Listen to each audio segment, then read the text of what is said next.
drag me here, you wench! To mock me one last time? Go on, finish me! Drink my blood, devour my soul! Just get on with it. Let me die at last. Staunton, light of my life, don't be so silly. I could never hurt you. I brought you away from the battle to save you. My love, you don't belong in this grubby city where everyone hates you. Come away with me. You know I have always loved you. You lying filth! You have the gall to say that to my face? But it was you. It was all you. You're the reason I lost everything.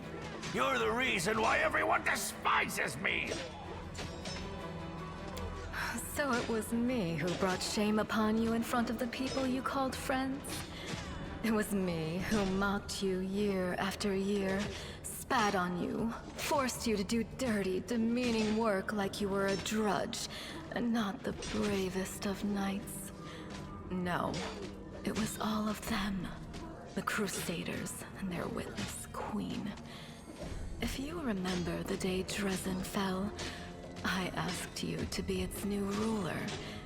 You refused, of course, you and your principles. But look what's become of you. They talk about love, but they are really talking about a terrible disaster, like an earthquake, or a hurricane, or a shipwreck. I'm sorry to say that there is truth in the demon's words. The Crusaders really have treated him terribly. I say this as a criminal who has been forgiven by other knights of Iomedae.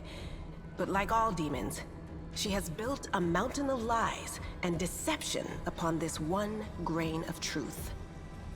My offer still stands. Come away from here, my love. You will rule Dresden as a king, and I will be your queen. This is why I don't really like the alignment options. I mean, the chaotic one is not much better anyway, but the lawful one is just like, you both deserve to die. It's like, what the hell? What are you hoping for, demon? Staunton is loyal to the Crusader cause. He won't succumb to your lies. There's no bigger lie in all of Galarian than your beloved Crusades. Its century-old delusion encouraged by your disgraced queen.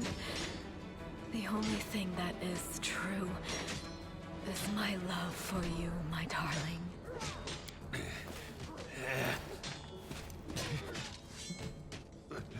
Staunton gets to his feet and looks at the eyeless Lilitu. With a strange expression on his face, a mountain would sooner weep than this grim dwarf. But tears now well in his eyes. Dearest, it's all right. I'm here. We'll never be parted again. Let's go. Come. Get back! Ah! Grasping his weapon, Staunton slashes at Minago's eyeless face and, with surprising agility for one of his stature, flees up the stairs. Curses! Ugh. Stubborn as a mule. Never mind, my pet. Never mind. You won't get far. You will kiss this scratch and beg for forgiveness. You will be mine. Wholly, eternally, and willingly. Come back, Staunton. Join my party. She's trying to tempt him with love. I'm trying to tempt him with camaraderie. Ooh, potions that I missed.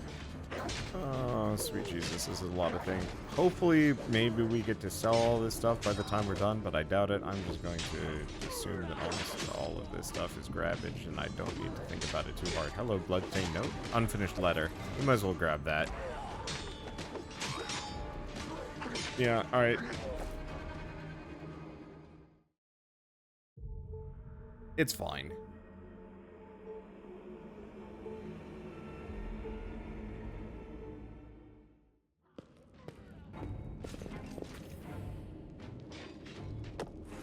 I see. It's another one of you. Alright, first and foremost, let's turn that on because she got wrecked the last time. Or she did. She did. Tiger. Oh. Probably remember to summon Tiger, but that's okay. Anything else? 2 deflection. Okay. So I've got some hexes and abilities that I should probably utilize here. Vulnerability Curse. Vulnerable to energy. Raven Familiar. Healing Ward. Demoralize.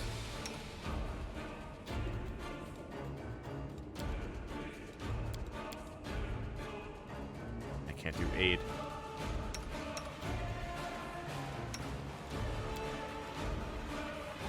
Well,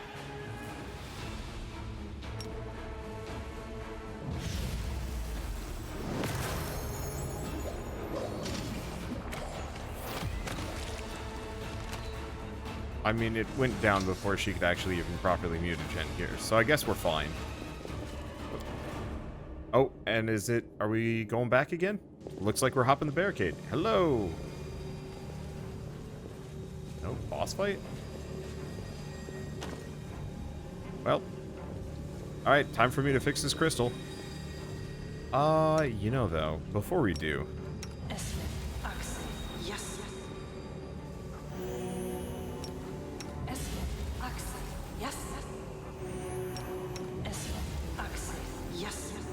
There we go.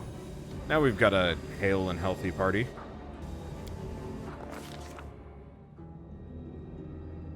Upon entering the chamber where the vanquished Wardstone resides, the Crusaders would have expected many things: an ambush, deadly spells, or a horde of enemies, but not an empty hall. Still and silent, with no Minago or her henchmen, only the obelisk and glimmers of light dancing on the dirty floor. But then, all is not as placid as it seems. Torgar once again hears the seething choir. This time, the voices sound louder, more insistent. One step, another. Suddenly, Torgar sees the Wardstone, not as it was a moment ago, but somehow completely different. It is no monolith emanating light. It is a cage made of pure energy. The place where Discari struck looks like a festering wound, from which tendrils of dirty red and purple darkness creep throughout the entire artifact. And inside, two hosts of flaming warriors are locked in battle. One is light, the other blood red, but they are waiting for what? Hearken to the light warriors' words. The light warriors speak of duty, service, and sacrifices made. Their words reveal the truth of the Wardstones. Each one contains a host of angels, volunteers from heaven, who committed to this indefinite imprisonment in order to guard mortal kind from the demonic threat. They make no complaint. They ask no easing of their burden. If the goddess and her herald offered them the same choice again, they would consider it the ultimate honor to sacrifice their freedom for the cause. The angels know Discari's evil plan.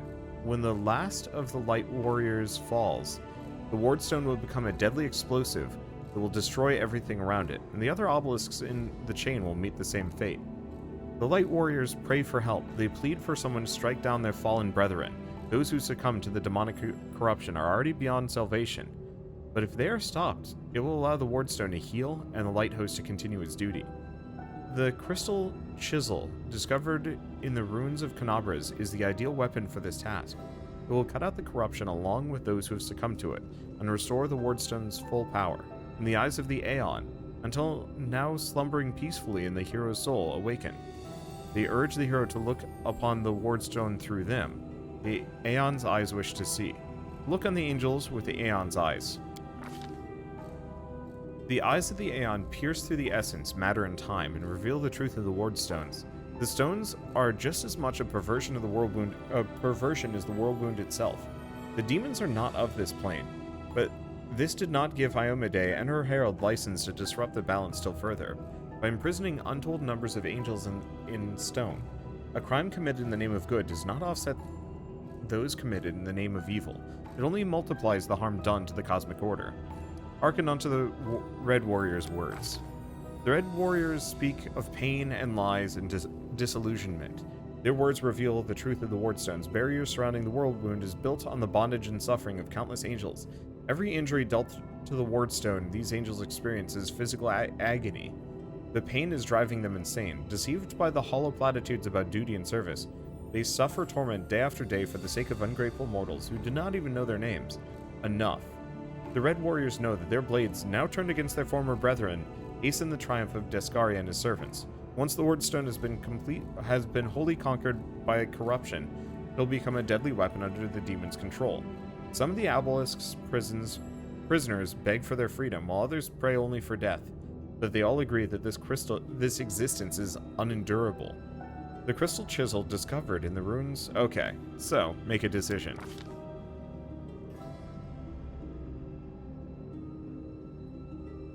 So I could destroy the stone, I could cleanse it and destroy the fallen angels. I can wield the stone's magic and return the Celestials to their rightful plane. Or demonic fury. Oh, these are interesting. There it is, the fate of two angelic hosts, faithful and fallen. And the fate of Canabras, perhaps even all of Mendev, now rest in the hero's hands. How will he proceed? Whatever this crystal chisel may be, its power is great indeed. It can destroy the stone along with all its inhabitants, or it can mend it by killing the angel killing the angel defectors within. What it cannot do, alas, is free those who wish to escape, and keep the stone intact for those who wish to remain. The Aeon's eyes perceive a solution to the goddess's tinkering, one that will cost no lives. One strike with a crystal chisel at a perfect point, and the stone's magic will be destroyed. All the angels will go to the rightful place, to heaven, or to the plains of chaos and evil. The remnant of the Aeon's power draws all that is left of the Aeon's existence to the hero, urging him to put things right. But somewhere deep within the hero's soul, the familiar ire seethes, endless rage, unbridled hatred. What will happen if it's unleashed here at the stone? The Aeon one sounds interesting. The problem...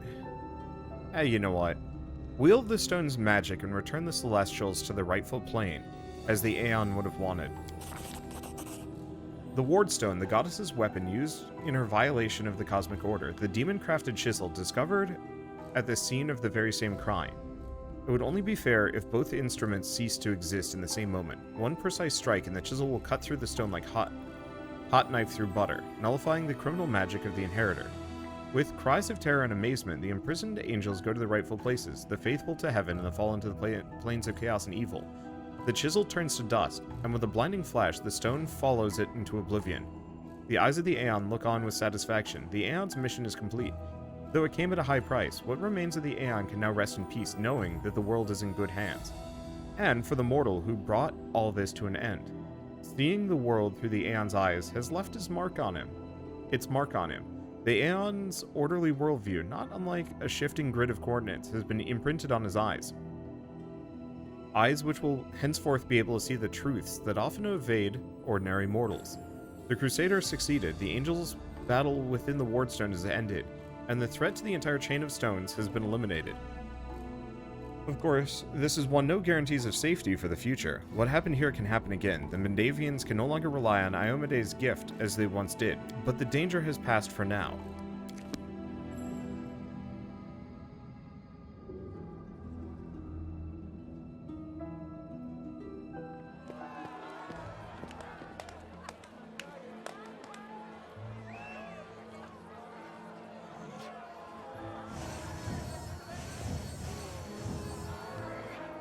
Look at them, Suture. They're rejoicing like children. The storm is coming and none of them sees it. Shall we add to their festivities, my lady? How about a little lightning to burn their flesh? Oh no, Suture. We'll leave such frolics to Discari's little gnats. We are here for something else. Something I have greatly anticipated for a long, long time.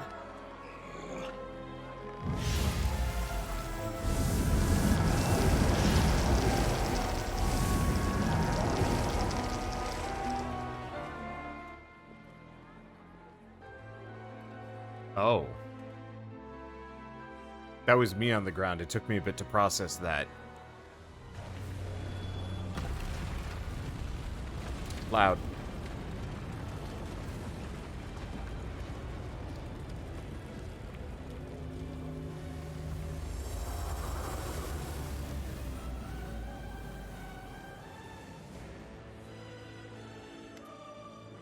The blisteringly vivid memory releases you, and you return from the depths of the past to the present. You feel a fresh breeze on your face.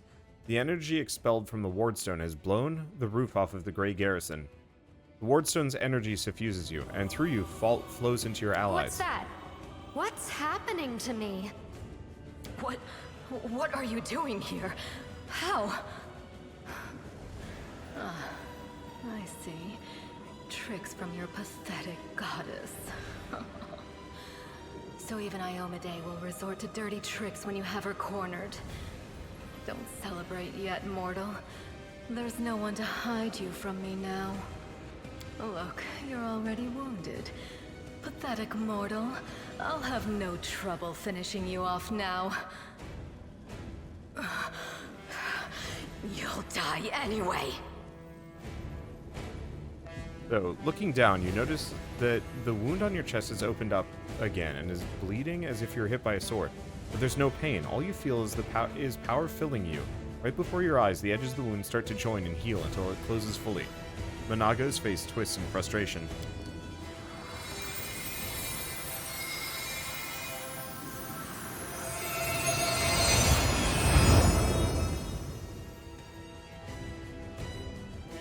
The demoness looks formidable with her entourage around her, but her threats ring hollow to you now. You look at her and feel like a titan looking at an ant. Overwhelming, all-conquering power fills you. What? That little demoness? Those irritating hordes of the abyss? The gods themselves are your only equals now. Oh, now we're going to have some fun. Well, fun for me. I don't know about you. We'll see who's having more fun when I've got my claws in you. Your goddess sent you to die. You think that's a victory? All you've done is postpone the deaths of all the other mortals. And not even for very long. But your wait for death is over. You won't see what I'm going to do to your little friends, because I'm going to kill you right now. Hi. Okay. It's the big one. Do we actually have Fireball? Please tell me yes. No. Right. Because that was when she was a druid. So we do have Burning Arc, but in retrospect, I think these things are actually immune to fire. Or at least resistant to it. So that's not as helpful in retrospect. Gosh, I mean, when it comes down to basic strategies and whatnot. Spells, level 1. Why do we only have Reduced Person? Nenio. Target personal. Don't do that. I just shoot the babao, I guess. Is she juiced up? No, she should juice up. That's the real answer. Oh, they went down in a hurry. Everything exploded. Hi. Hello. Things are still exploding. What is going on? How are you doing that? Where is your power coming from? So all traces of Monaka's bravado have disappeared. Now her voice trembles with panic. Staunton! Monago! To me! Staunton, my darling. I knew you'd come back for me. Shut it! Get over here now. Get behind me. If you want to finish her off, you'll have to step over my dead body first. Killing me won't be a challenge, I know. But I can last long enough to give her time to escape. Monago, let him go. Let him go, but I haven't done anything. He came to me on his own, of his own free will. Because he still loves me. Isn't that right, my love? Yes, I'm here of my own free will. After a moment, Staunton grits out the answer as though every word emerges from his mouth. That emerges from his mouth causes him pain. Staunton, don't do this! Don't do it? And why not?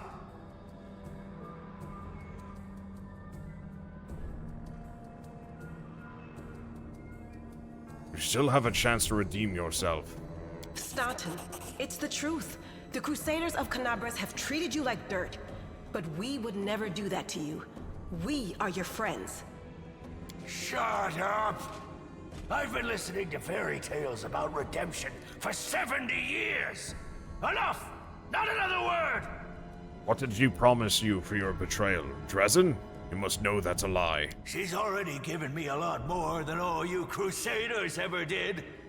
Compassion, understanding, kind words. So what if it's a lie? I want to believe her lies. I've had it up to here with yours. Your lies about forgiveness and redemption. You're hurting yourself, just so she can hurt you even worse later. And all that so you can feel hurt until the day you die. You're awfully silly. I know, girl. But it's too late for me to learn any different.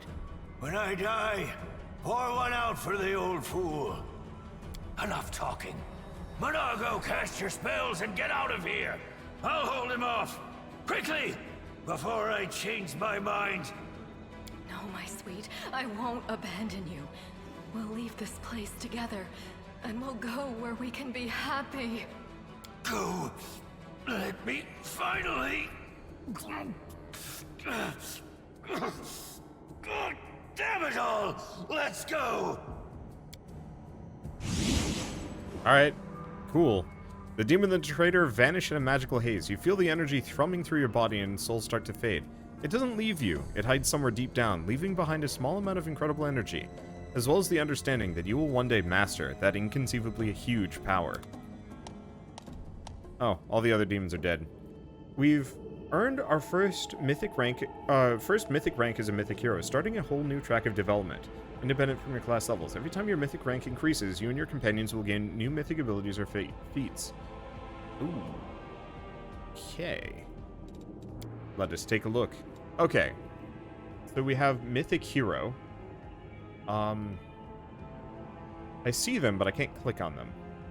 Maybe I have to start with this and then switch to the other ones.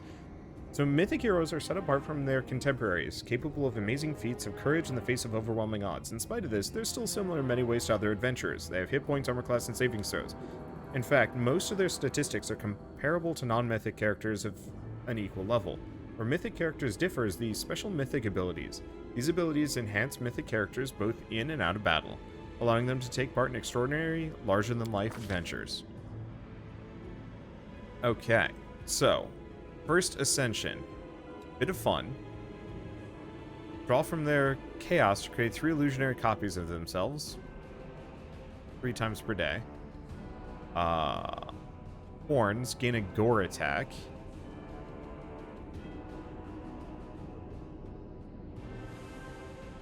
Let's see. Healing Ray. 4d6 plus 2d6 per mythic rank points of damage, or deals the same amount to enemies. Can use 3 times per day plus 1 extra time for each mythic rank beyond first. Dance Macabre. Channel negative energy, damage things, heal undead. Nah. Force Reality. Oh. Fix hindering abnormalities in allies. One ally in close range is target to a greater dispel effect, affecting all negative effects. Huh. An Instrument of Freedom. Bolt of energy from Elysium itself. Dealing damage.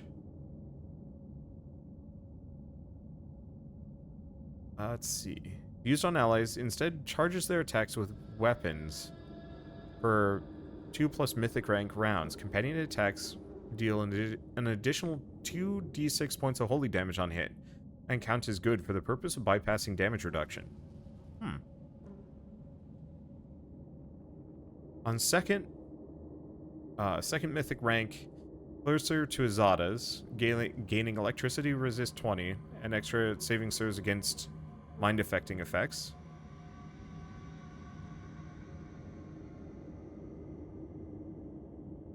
I like the second level ones. I'm not as interested in the undead one, obviously. Yeah, resist acid and resist cold, and immunity to petrification. That's really good, though.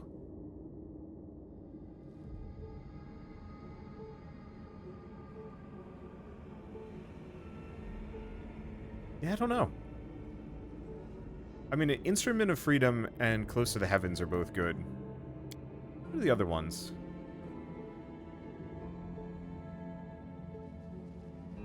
Oh, I can summon a thing. What about close to the heavens? Summon a spirit paladin. Okay, so I can just summon dude friends, I guess. It's a creative approach. Oh. +3 circumstance bonus on all skill checks. Huh, that's actually really good. Frankly, though, maybe Instrument of Freedom.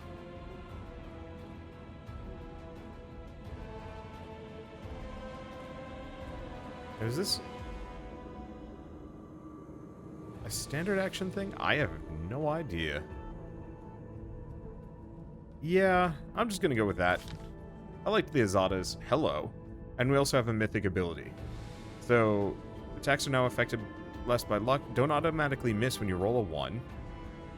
Let's see. Increase the number of spells per day. 4 more spells per day of 1st, 2nd, and 3rd. Wow. Archmage Armor. Let's see. Oh, whenever you cast Mage Armor, it gives additional armor based on your mythic rank. Choose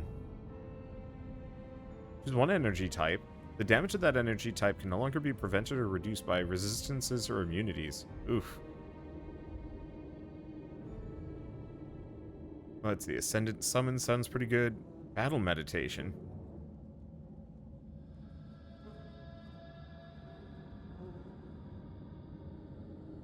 Kind of good. Hideous Laughter. Boundless Healing. Ooh.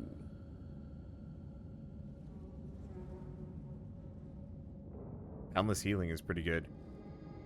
Natural attacks ignore damage reduction. Leaving shot. Every time you do critical damage with your ranged weapon attack, or reduce a target to 0 HP, deal your weapon damage to all other enemies in a 10-foot radius. Okay, that's not as good as I was hoping it would be. Huh. Lets you instantly move to spellcasters whenever you're hit by a spell. Let's see.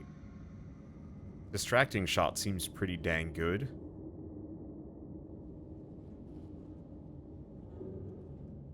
Use the abilities of your domains as a swift action.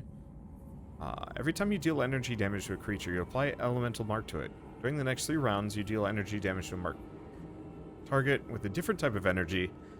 It takes additional damage. That's good. Let's see, emergency help. Enduring spells. Oh. So, effects of your spells on your allies that should last longer than an hour, but shorter than 24 hours, now last for 24 hours. That could be really good on, like, a buffer druid or a cleric or something. Let's see. Enforced Vigor. Every time you damage an ally. What? Is that just you hit them and they get better? Whenever you make an attack of opportunity, you gain a bonus on the attack roll and damage roll equal to your mythic rank. And the number of attacks of opportunity you can make is 2. That one's actually really good. I suppose vulnerability is also really good.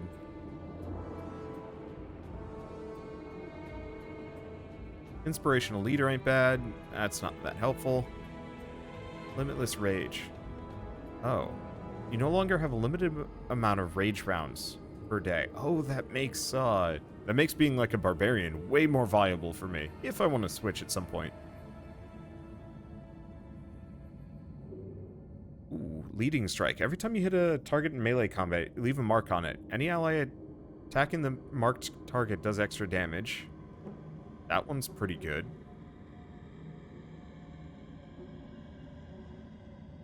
Activating this ability grants you magic immunity and dispels any spell effects on you. Oof. Yeah, additionally, if you have the Wild Shape ability, you can use it any number of times per day. Boy, Mythic really just does kind of change a lot of things, doesn't it?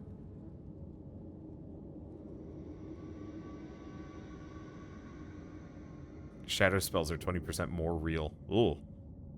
Bigger they are. Gain a bonus on your attack rolls with ranged weapons equal to the penalty AC. Oh. Thundering Blows. If you miss, you do damage to everybody in the area. That's interesting, actually. Could be really good on a character that attacks a bunch. Every turn, as long as you make at least one melee attack, you get a stacking +2 bonus on damage rolls. Or unstoppable. Okay, so I think Leading Strike and Ever Ready are both good. I'm gonna go with Leading Strike because I think that works best for me. Now, does everybody have this? I mean, I love the idea of having a couple of melee characters just hanging in the front. And what else is there? Oh gosh, there's even more. I haven't even thought about I haven't even looked at all the other ones. Okay, I'll be back in a bit. Okay, I've done that for now. I might want to reconsider many to over the course of this, because I'm sure there's some really busted mythic powers, but I think for now, I've got what I've got. I mostly want to make it so that she is the extreme buffer.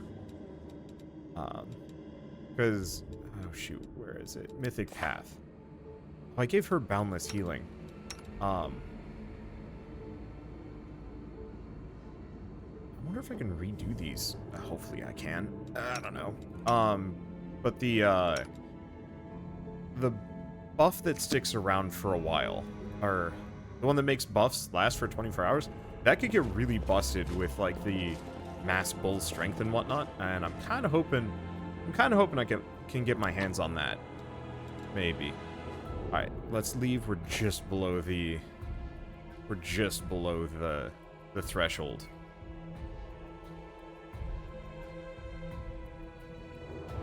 I don't know. I'll think about a lot of things. Hopefully I get to respec that at some point.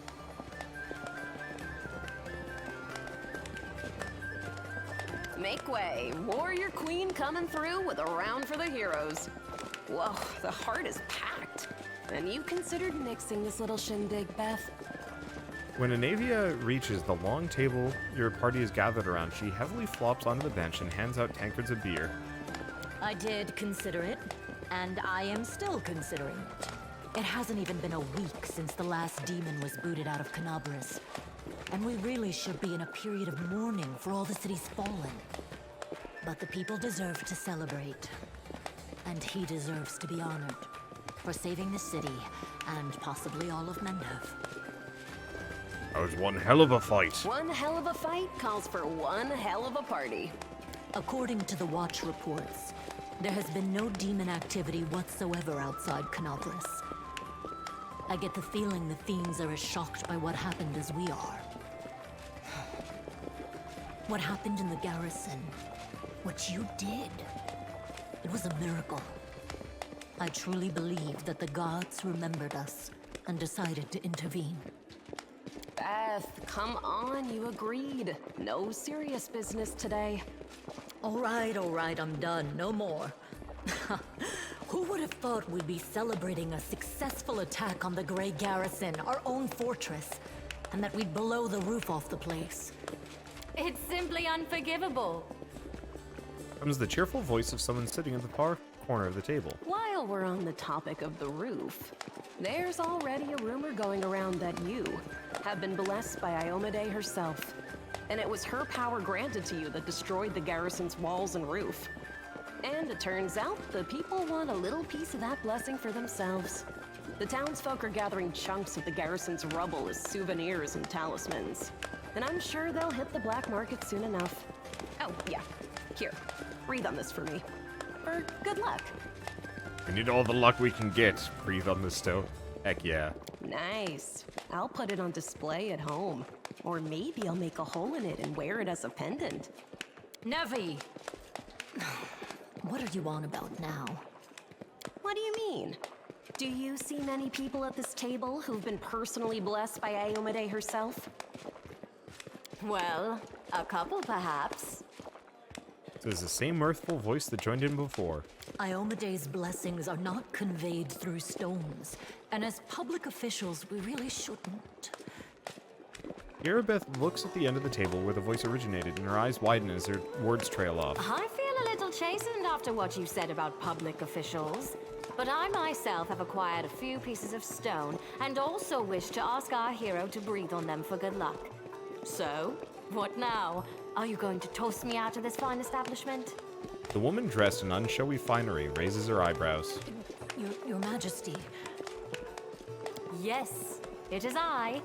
I made the journey here to deduct the cost of repairing the garrison roof from your salary.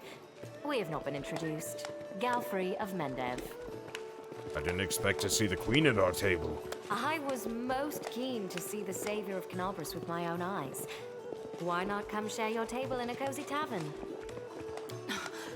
Your Majesty, we were just... I'll have them arrange. Calm yourself, Commander. I deliberately came here without any fanfare because I did not wish to draw attention away from our honored hero here. My personal guard and the force I brought with me are standing watch outside the city. I ordered all your sentries to stand down. They also deserve a break. Every person who tirelessly fought to save Canobras will enjoy themselves today. And my reinforcements will ensure peace and order. Will you join our celebration, Your Majesty? Please, don't Your Majesty me. We are in a tavern, not my court in Nerosian. Address me as you would any comrade in arms. Concerning the celebration, as you can see, I already invited myself. I couldn't pass up the chance to meet the new hero all the Crusaders are talking about. And soon, not just Crusaders. We all need to get some rest. Because grand new deeds lie ahead, yes? Your Majesty, my dear cousin. Count, I admit I was surprised to learn that you valiantly joined the ranks of the city's defenders. Pleasantly surprised. I live to please you, my queen. My first thought when Discari cruelly robbed us of noble Terendelev and half of Canobras' crusaders in one fell swoop was of you, my queen, and of how these events would weigh heavily on you. No one could have foreseen the demon attack, and we have so successfully held the defense here for 4 heroic crusades. I'm going to drown him in the nearest well this very night. I value your dedication and your eloquence. I hope you will continue to aid our soldiers. Not a chance. You know that I am not made for the front lines. Excellent bash, but alas, I really must go. Important matters to be getting on with. A new shipment of wine from Kionin, and 3 beautiful creatures of the same provenance. But I will most assuredly come to say my farewells before your army departs on its campaign, which, wherever it may lead you, will undoubtedly be crowned with victory. I shall hold you to that, Count. And now allow me to devote some time to the hero of the evening. I did not come here solely to give you this chance to celebrate, but all serious discussions and official announcements can wait until tomorrow. I have big plans for all of you, especially for you. But I want to keep you in suspense for a little while longer, so I shan't say another word. Let us mark this victory. My first toast is to you, the hero of Canobras. Now, what are we drinking?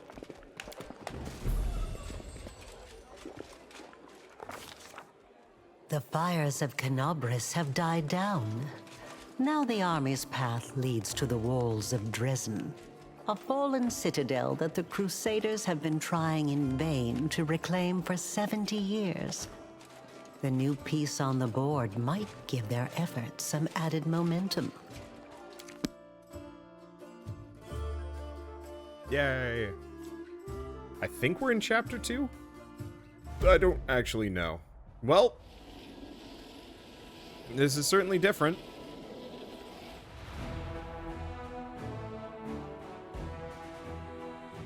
We actually have a world map now. That probably means chapter 2. I don't know. I know this game is long.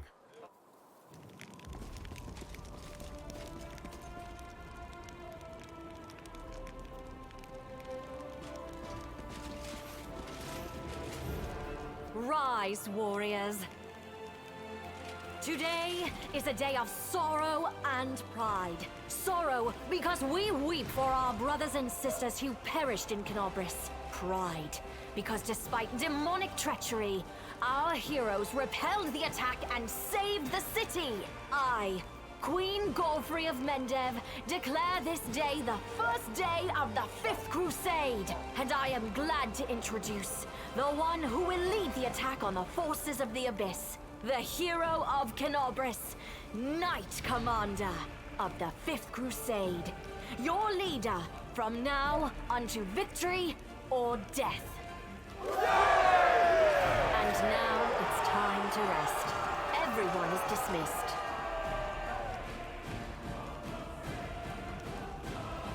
There, the troop review is finished. I'll give you some time to look around the camp, and then I shall expect your presence at headquarters.